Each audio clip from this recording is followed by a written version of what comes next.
Let's learn how to post blank comment on Instagram page. I will show you this tutorial on iPhone, but you can follow up with any other phone device you want because method is same.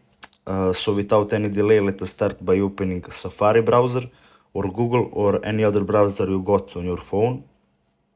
Once you're on Google, click on search and you will have to type in black Unicode.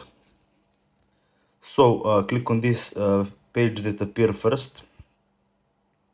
Once you're here, you'll see this white box. Press there and hold in.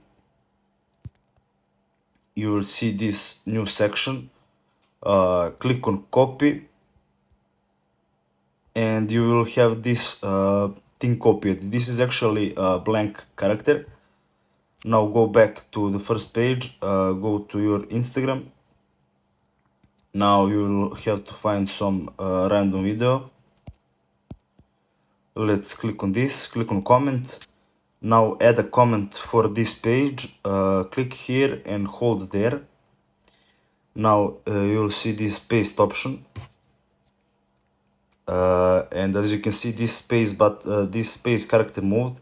That means we entered this blank Unicode. Now click on this blue send button.